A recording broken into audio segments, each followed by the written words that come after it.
Durante siglos, Roma se presentó como la dueña indiscutible del mundo. Con sus legiones, carreteras y ciudades monumentales, parecía imposible que alguien pudiera quebrar su poder. Pero en sus fronteras, al norte y al este, vivían pueblos a los que los romanos llamaban con desprecio bárbaros. Hombres y mujeres sin toga, sin latín, sin las virtudes de la civilización romana. Lo que Roma veía como salvajes, en realidad eran pueblos con identidades propias, con líderes fuertes y guerreros temibles. Godos, vándalos, hunos y francos no solo desafiaron al imperio, lo golpearon hasta hacerlo caer de rodillas. En cada invasión, en cada saqueo, en cada batalla, los muros de Roma se fueron resquebrajando. ¿Cómo lograron estos pueblos derrotar al imperio más poderoso de la historia antigua? ¿Quiénes eran en realidad los bárbaros y qué buscaban al cruzar las fronteras romanas? La respuesta está en esta historia, donde los papeles se invierten.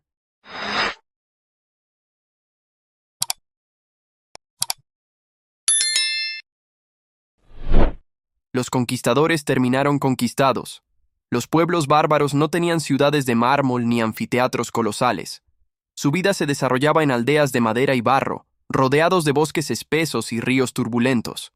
La supervivencia dependía de la caza, la agricultura básica y la guerra, que no era solo una necesidad, sino un modo de vida.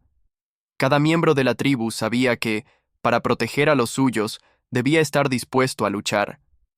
Las familias bárbaras vivían unidas en clanes, donde la lealtad al jefe era absoluta.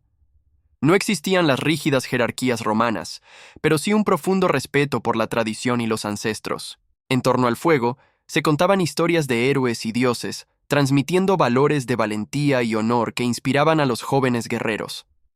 Ese vínculo cultural los hacía resilientes frente a las presiones externas. En contraste con la imagen romana de salvajismo, los bárbaros tenían códigos propios. La hospitalidad con los aliados, la ferocidad con los enemigos y la importancia de la palabra dada marcaban su vida diaria. Para ellos, Roma era a la vez una amenaza y una tentación. Representaba el enemigo a combatir, pero también la riqueza y el esplendor que anhelaban conquistar. Desde el siglo I, las fronteras del Rin y del Danubio se convirtieron en la línea que separaba el mundo romano del germánico.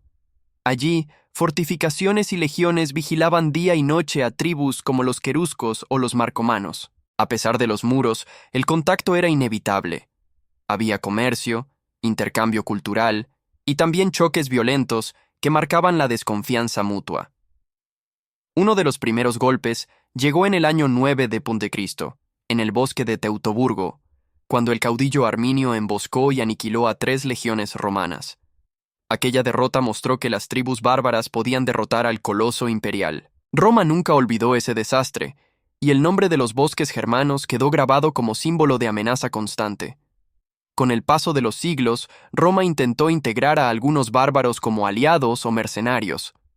Muchos jefes tribales recibieron tierras y títulos dentro del imperio, pero esa aparente paz era frágil. Cada nuevo asentamiento bárbaro dentro de Roma sembraba las semillas de futuros conflictos. Lo que en principio parecía una solución terminó siendo la puerta abierta al colapso. En el siglo IV, una nueva fuerza irrumpió en la escena: los hunos. Con sus caballos veloces y tácticas implacables, empujaron a tribus enteras hacia las fronteras romanas. Los visigodos, acosados por esta presión, buscaron refugio dentro del imperio, cruzando el Danubio con decenas de miles de personas. Lo que comenzó como una migración desesperada pronto se transformó en un choque brutal de culturas. Roma, incapaz de controlar aquella marea humana, cometió abusos contra los refugiados godos, provocando rebeliones. El clímax llegó en el año 378, en la batalla de Adrianópolis, donde los visigodos derrotaron al ejército romano y mataron al emperador Valente. Esa catástrofe reveló que el imperio ya no era invencible y que los bárbaros habían pasado de ser meros enemigos fronterizos a protagonistas de la historia.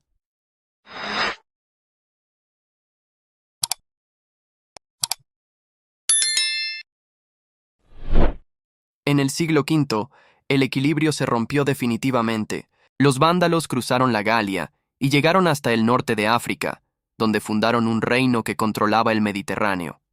Los visigodos, bajo el mando de Alarico, saquearon Roma en el año 410, un acontecimiento que sacudió al mundo antiguo. La ciudad eterna había caído ante aquellos a quienes llamaban bárbaros. Poco después, los hunos de Atila se convirtieron en la pesadilla de Europa, avanzando hasta las puertas de Roma. Aunque finalmente fueron detenidos, su sombra dejó al imperio occidental debilitado y sin recursos. En el año 476, el último emperador romano fue depuesto por Odoacro, un líder bárbaro. No quedaba duda, lo que durante siglos fue el mundo romano había pasado a manos de los pueblos que una vez despreciaron. Tras la caída del imperio, los bárbaros no destruyeron todo lo que encontraron, lo transformaron. En los antiguos territorios romanos surgieron reinos germánicos que mezclaron tradiciones locales con instituciones romanas. Los visigodos establecieron su dominio en Hispania, los francos comenzaron a expandirse bajo Clodoveo en la Galia, y los ostrogodos levantaron un reino en Italia. Cada uno tomó lo que necesitaba de Roma, desde leyes hasta arquitectura, para dar forma a un nuevo orden. El poder ya no se basaba en un emperador universal, sino en reyes que lideraban a sus pueblos con carisma y fuerza militar. La lealtad tribal y el cristianismo, que muchos adoptaron con rapidez, se convirtieron en pilares de estos nuevos estados. Así, lo que para Roma fue barbarie, se transformó en el inicio de la Europa medieval. Los bárbaros no solo derrumbaron un imperio, sobre sus ruinas construyeron el mundo que vendría después. Aunque fueron temidos como destructores, muchos bárbaros también fueron guardianes del conocimiento romano. Los monarcas godos y francos emplearon escribas para preservar leyes, textos religiosos y crónicas. En algunos casos, se convirtieron en protectores de monasterios, lugares que más tarde serían esenciales para la transmisión de la cultura europea. Lejos de ser simples saqueadores, también fueron constructores de un legado. Otro hecho poco conocido es que la palabra bárbaro era un insulto romano que significaba el que no habla nuestra lengua. En realidad, esos pueblos tenían sociedades organizadas, guerreros disciplinados y una rica mitología que inspiraría siglos después a sagas y leyendas. Lo que Roma llamó barbarie era, en muchos aspectos, otra forma de civilización que acabó fundiendo sus raíces con las del mundo romano. El impacto de los pueblos bárbaros no terminó con la caída de Roma. Los francos dieron origen a lo que más tarde sería Francia, los visigodos dejaron su huella en España, y los anglosajones formaron los cimientos de Inglaterra.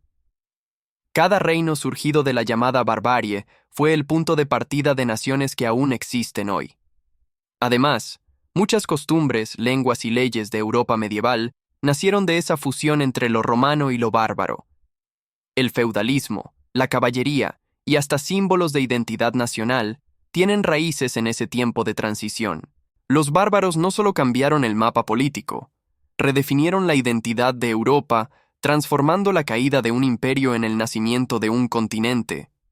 La palabra bárbaro fue usada por Roma para deshumanizar a quienes estaban fuera de su control. Pero la historia demuestra que aquellos pueblos no eran meros invasores sin cultura. Eran comunidades con tradiciones, religiones y aspiraciones propias. Con el tiempo, su influencia no destruyó a Europa, sino que la transformó en algo nuevo. Reflexionar sobre los bárbaros es también reflexionar sobre los límites del poder. Ningún imperio es eterno, y lo que una civilización considera ajeno o inferior puede terminar siendo la base de la siguiente era.